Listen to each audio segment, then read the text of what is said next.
शेरों की भूखी आंखों से चिंगारियां उड़ रही थी और वो अपने सामने 3 जिंदा इंसानों को देखकर गुर्राते हुए आगे बढ़ रहे थे। मारियाना जोसेफ से लिपटी खौफ से लड़ रही थी और जोसेफ हाथ उठाए खुदा से दुआ मांग रहा था। जो ही शेर करीब आए, आतून ने अपनी जगह से छलांग लगाई और उछलकर शेरों के पीछे जा गिरा। गिरते हुए उठा और इसने दोनों शेरों की दुमों को एक हाथ में मजबूती से पकड़कर पीछे को खींचा तो शेर आतून पर धाड़ते हुए घूमकर हमलावर होने की कोशिश करने लगे। मगर आतून की गिरफ्त कोई मामूली गिरफ्त नहीं थी। शेर पीछे को घूमना चाहते तो आतून इन्हें खींचकर सीधा कर देता।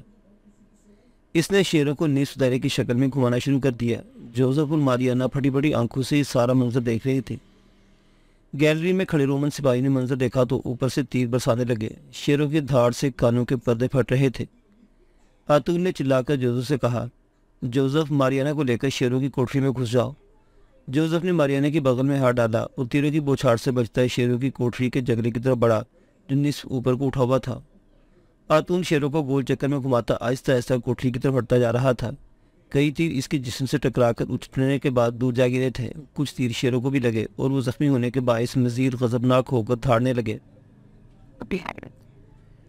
आतून ने जब देखा कि जोसेफ और मारियाना शेरों की कोठरी में घुस गए हैं तो उसे शेरों की दुमें जोर से घुमाकर छोड़ दी और खुद लोहे के जंगले की तरफ भागा।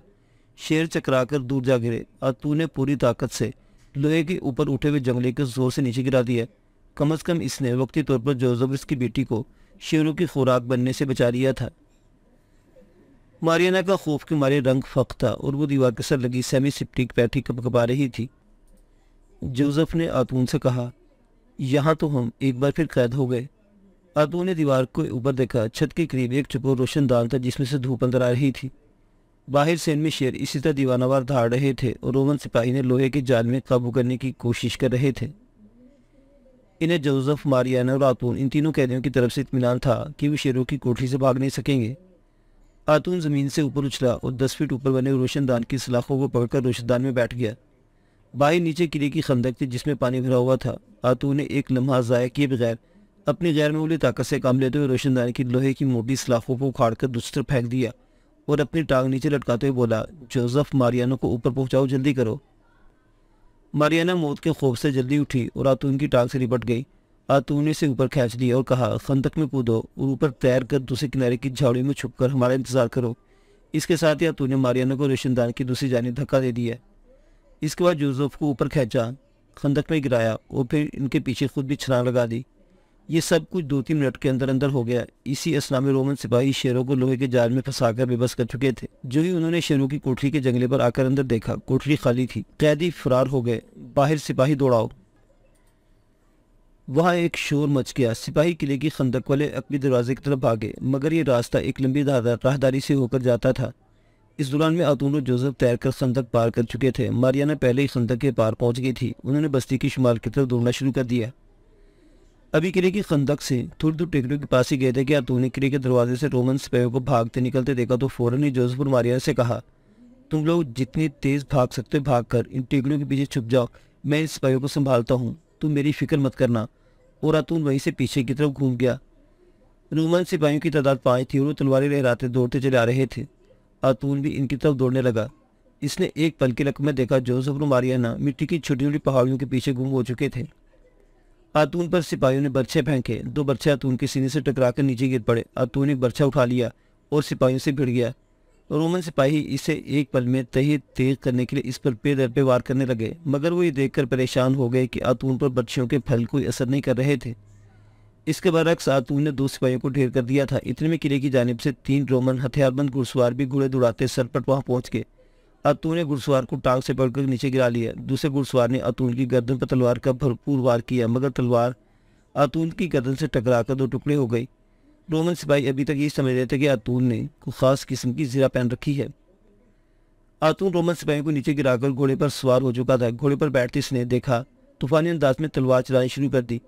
इसको अपनी जान की तो परवाह नहीं थी, लिहाजा देखते ही देखते वहां रोमन सिपाहियों की लाशें पिच गई।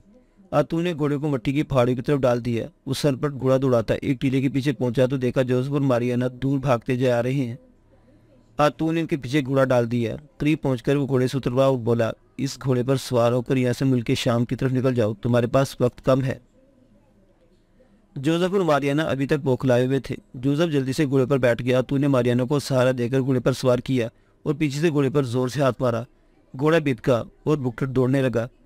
आतून एक तरफ को चल पड़ा। इसकी कभी कोई मंजिल नहीं रही थी, क्योंकि मंजिल का फैसला तो इसके हालात करते थे। जिंदगी के वसी और इस लामुतनाही समंदर में हादसा तो वाकयात की तेज मौजों पर वो बहा जा रहा था। इस वक्त इसे अपने साथी पदमनाक का ख्याल जरूर आने लगा था। शायद आगे चलकर इससे मुलाकात हो जाए। आतून वीरान इलाके से निकलकर उस राह गुजर पर आ गया जो यहाँ से कभी जोड़िया की शहजादी साबू का काफिला शहर में दाखिल हुआ था। वो पैदल सड़क के एक जानिब चला जा रहा था। इसे पाकीज़ा नफ्स दरवेश जैकुनन के सानहे का सख्त दुख था। आतून इन्हीं ख्यालात में डूबा रेगजार में काफ़ी दूर निकल गया और इसकी अक्ल में जोड़िया का सितम ईजाद शहर रेत के बुलंद टीलों के पीछे छुप गया था। राहिब जैकुनन की वफात के बाद आतून का जी रोमनों के ज़ेर तसल्लुत फ़लस्तीन से भर गया था।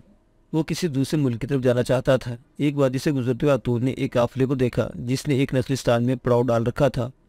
ऊँट नीम दायरे की सूरत में खजूरों के झुंड के पीछे जुगाली कर रहे थे। मुसाफिर जगह जगह बैठे आराम कर रहे थे। मालूम हुआ कि ये काफिला तजारती सामान लेकर मुल्क हिंद की तरफ जा रहा है। आतून को मुल्क हिंद में गुजारे हुए अय्याम याद आ गए और इसका दिल हिंद की तरफ जाने को मचल उठा, मगर इसके पास मीरे कारवा को सफ़र का मुआवजा अदा करने के लिए कुछ ना था। आतून मीरे कारवा से मिला और इसे बताया कि वो एक गरीब मेमार है, जूलिया में काम की तलाश में आया था, इसे काम नहीं मिला और वो वापस हिंदुस्तान जाना चाहता है जहाँ का वो रहने वाला है।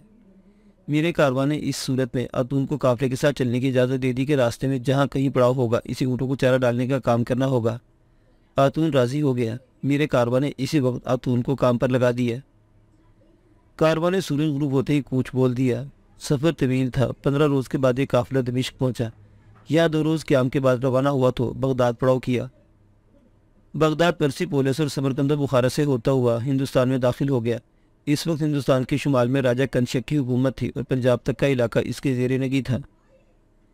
पिशावली मौजूदा पिशावर राजा कंशक की राजधानी थी। राजा राया बुद्ध मत के पैरोकार थे।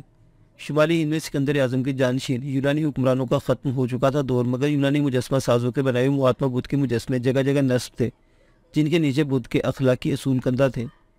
इस वक्त मुल्क हिंद में 2 बड़ी दरसगाहें कायम थी जहाँ मजहब, फ़लसफ़ा, मंतक, हिंसा और इल्म अखलाकियात का दर्स दिया जाता था। एक थी शाला गंधारा की दरसगाह और दूसरी नालंदा दरसगाह जो पाटलिपुत्र मौजूदा पटना में थी। यहाँ सैकड़ों की तादाद में बैरून मुल्क से आए हुए तलबा मुकीम थे। इन दरसगाहों को सरकारी इमदाद मिलती थी। पाटलिपुत्र में इस वक्त राजा बासी देव हुकूमत करता था जो बुद्ध का पैरो था। पिशावली से आतून तिकशला आ गया और यहाँ बेशुमार यूनानी ख़ानदान आबाद थे। कुछ रोज तिश्किला में क़याम के बाद आतून एक काफिले में शामिल होकर पाटलिपुत्र की तरफ रवाना हो गया। वो गया शहर में उस मुकद्दस दरख्त को देखना चाहता था जहाँ महात्मा बुद्ध को ज्ञान हासिल हुआ था। मौसम सरमा का था। पंजाब में शदीद सर्दी, मगर पाटलिपुत्र में मौसम खुशगवार था। आतून ने इस शहर में जड़ी बूटियों को कारोबार शुरू कर दिया। दरिया गंगा के किनारे इसने एक कच्चा मकान किराए पर ले लिया।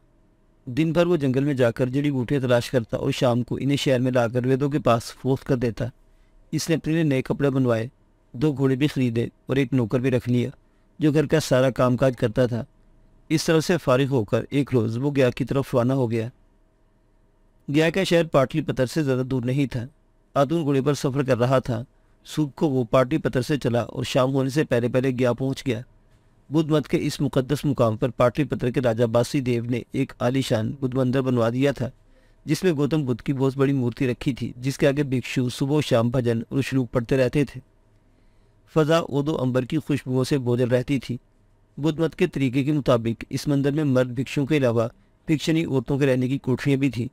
ये भिक्षनियाँ भी मर्द भिक्षुओं की तरह हाथों में कशकोल लिए भिक्षा लेने शहर की गली कूचों में निकल जाती। ये इनकी एक मुकद्दस रस्म थी। जिस दरख्त के नीचे कहा जाता था कि महात्मा बुद्ध को ज्ञान हासिल हुआ था, वो एक गुंजान दरख्त था जिसकी शाखें ज़मीन से लटक कर जड़ पकड़ चुकी थी। यहाँ लोग दूर दूर से आकर मनते मानते और दरख्त की शाखों के साथ सूत के धागों और अट्टियाँ बांधते। एक पुरोहित यहाँ बैठा हुआ था जो इनकी रक्षा वसूल करता। बुद्ध मंदिर के पीछे एक घना बाग था जहाँ आम के झुंड के नीचे झुंड खड़े थे। इस घने बाग के किनारे एक नहर बहती थी। नहर के दूसरे किनारे से गुंजार जंगल शुरू हो जाता था जहाँ से रात को जंगली जानवरों की आवाज़ें आती थी। नहर पार जहाँ से जंगल शुरू होता था वहाँ गणपति गणेश का एक छोटा सा मंदिर था। वहाँ गणपति गणेश के मानने वाले विष्णु हिंदू सुबह शाम इसकी पूजा करने आते थे। राजा की तरफ से इन हिंदू ब्राह्मणों को अपने धर्म के मुताबिक पूजा पाठ करने की इजाज़त थी। अगरचे शहर में इन हिंदुओं की तादाद बहुत कम थी, मगर अपने धर्म के बड़े पाबंद थे। इस मंदिर के बारे में लोगों को ये बात आम मालूम थी कि जब ब्राह्मण मत को ज़वाल आया तो एक आर्य सरदार ने, जो मौजूदा राजा बासीदेव के दादा का वजीर था, चोरी छुपे शाही खजाने को मंदिर के आसपास किसी का दफन कर दिया। ये भी मशहूर था कि कई लोग इस खजाने की तलाश में गए और फिर वापस ना आ सके। राजा बासु ने भी अपने आबा अजदाद के खजाने को तलाश करवाने की बहुत कोशिश की, मगर कामयाब ना हो सका। लोग ये भी कहते थे कि गणपति मंदिर में हसीन लड़कियों की कुर्बानी दी जाती थी और अमावस की तारीख रातों में जंगल की तरफ से औरतों के बैन करने की आवाज़ें भी आती थीं।